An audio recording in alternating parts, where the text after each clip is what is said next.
అదేవిధంగా ములుగు జిల్లా ములుగు మండలంలోని జగ్గన్నపేట గ్రామంలో స్పోర్ట్స్ స్కూల్ ఏర్పాటు చేయడానికి 40 ఎకరాల ప్రభుత్వ భూమిని కేటాయించేందుకు ప్రభుత్వం ఆమోదం తెలియజేయడం జరిగింది. దానికి తోడు మరి ఈరోజు అడ్వాన్స్ టెక్నాలజీ సెంటర్స్ సంబంధించి కొత్తగా మరికొన్ని ఏటీసీస్ని ఏర్పాటు చేయడానికి నిర్ణయం తీసుకొని ఈరోజు ఐటీఐ ఇందుపురకం 65 ఐటీఐ ఇన్స్టిట్యూట్స్ ఎక్కడున్నాయో అక్కడ అన్నిటిని కూడా ఏటీసీస్గా కన్వర్ట్ చేయడంతో పాటు కొత్తగా మరికొన్ని ఏటీసీని శాంక్షన్ చేయడానికి రాష్ట్ర కేబినెట్ నిర్ణయం తీసుకొని శాంక్షన్ చేయడం జరిగింది.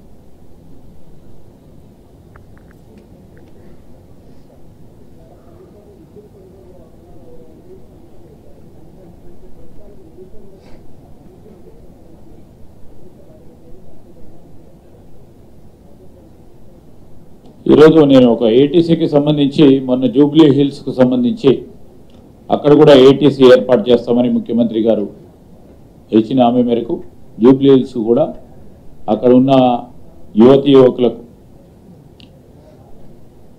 ఆ ప్రాంత వాసులందరికీ సంబంధించి అక్కడ కూడా అడ్వాన్స్ టెక్నాలజీ సెంటర్స్ని శాంక్షన్ చేయటం జరిగింది.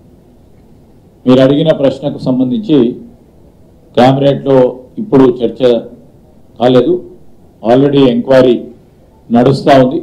దానికి వచ్చిన పూర్తి స్థాయిలో ఎంక్వైరీ రిపోర్ట్ వచ్చిన తర్వాత తప్పకుండా ఆ ఎంక్వైరీ రిపోర్టును పరిశీలించి తగు విధమైన చర్యలు తీసుకోవడం జరుగుతుంది.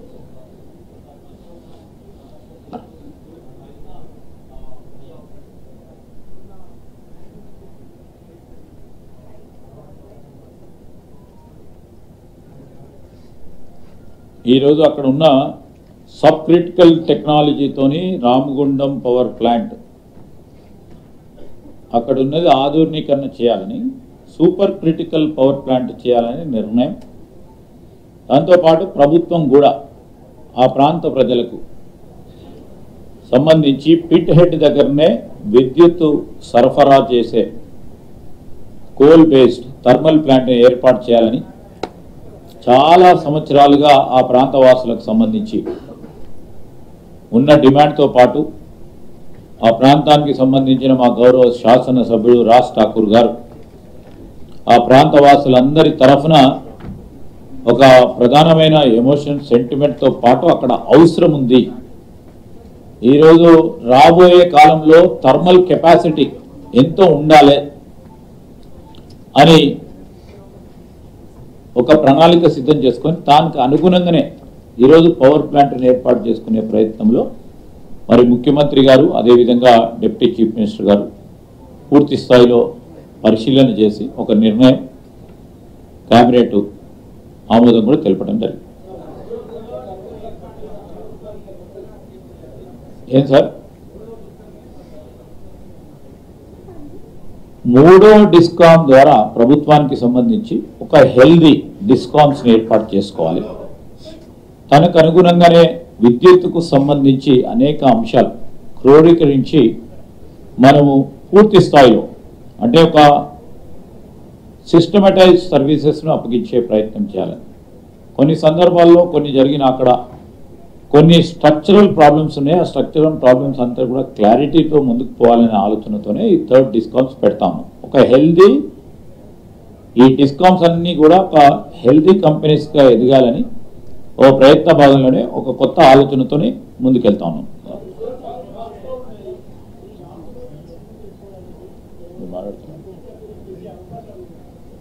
ఇప్పటి వరకు ఏదైనా ఛార్జీలు వేయించినావా? ఇప్పుడు ఏవైతే డిస్కామ్లు వారికి సంబంధించిన విద్యుత్ అవసరాలకు సంబంధించి దానికి తోడు మరి ఛార్జీలు పెంచానా లేదా అని ఇప్పటి వరకు డిస్కామ్ నుంచి ప్రతిపాదన రాలేదు. ఇప్పటి వరకు అయితే ఆ ప్రస్తావన లేదు.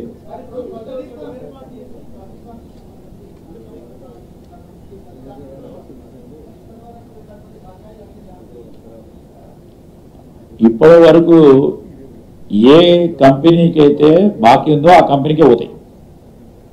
స్ట్రక్చర్ ఎందుకంటే ఫినాన్షియల్గా కూడా సిస్టంలో ఉన్న ఏ బకాయి ఏ కంపెనీకి ఉంటే ఆ కంపెనీకి ఇవ్వాలి, ఇంకో కంపెనీకి ఎట్లా ఇస్తాం, అదే కంపెనీకి ఇవ్వడం జరుగుతుంది. యా సార్, అవును. ఇప్పుడు మొత్తం పరంగా ఒక యూనిఫార్మిటీ తీసుకురావాలి, ప్రత్యేకంగా సివిక్ ఎమ్యూనిటీస్కి సంబంధించి, లేకుంటే ట్యాక్సెస్కి సంబంధించి, లేకుంటే సదుపాయాలకు సంబంధించి, ఇవన్నిటి విషయంలో ఒక యూనిఫార్మిటీ తీసుకురావాలి. ఆ యూనిఫార్మిటీ తీసుకురావాలని ఉద్దేశంతో ముందుకెళ్తా ఉన్నాం. దాన్ని ఎన్ని కార్పొరేషన్లు చేయాలి, ఏ విధంగా చేయాలనే ఒక నిర్ణయం తర్వాత తీసుకోవడం జరుగుతుంది. అందరు స్టేక్ హోల్డర్స్తో మాట్లాడి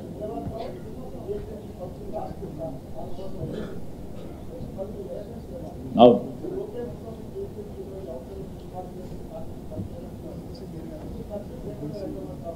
ఇంకా ఏం నిర్ణయం తీసుకోలేదు.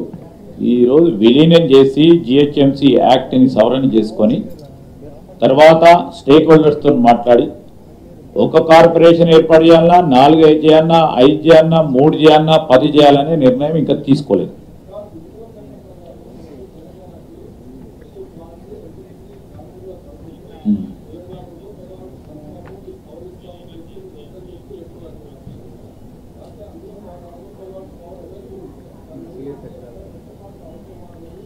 ఇప్పుడు అందుకోసమే స్పష్టంగా ఇక్కడ ఎనర్జీ మంత్రి గారు కూడా ఉన్నారు, స్పష్టంగా ఎన్టీపీసీ వారి ద్వారానే విద్యుత్ ప్లాంట్ ఏర్పాటు చేయాలి.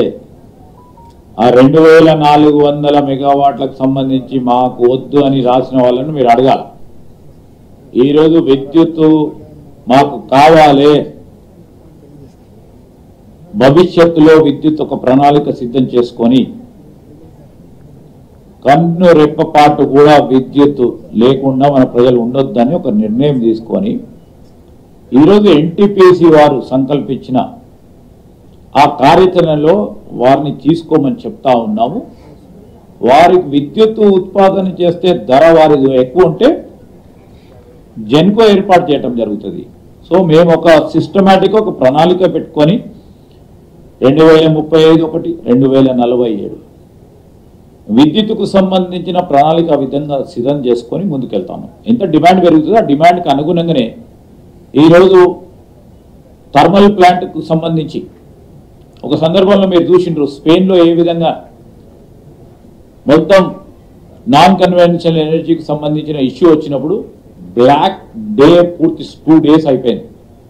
సో వాటిని దృష్టిలో పెట్టుకొని సెంట్రల్ ఎలక్ట్రిసిటీ రెగ్యులేటరీ అథారిటీకి సంబంధించిన ఒక స్పెసిఫికేషన్ దృష్టిలో పెట్టుకొని విద్యుత్ ఉత్పాదన థర్మల్ ప్లాంట్ పరంగా ఎంత ఉండాలి, కనీసం 40% ఉండాలి మనకు వచ్చిన డిమాండ్లో. ఆ 40%కి మనం దగ్గరలో ఉండాలంటే ఇంకా ఎన్ని థర్మల్ ప్లాంట్లు చేపట్టాలి, ఎన్ని నాన్ కన్వెన్షనల్ ఎనర్జీకి సంబంధించిన విండ్ కానీ హైడ్రో కానీ లేకుంటే ఈరోజు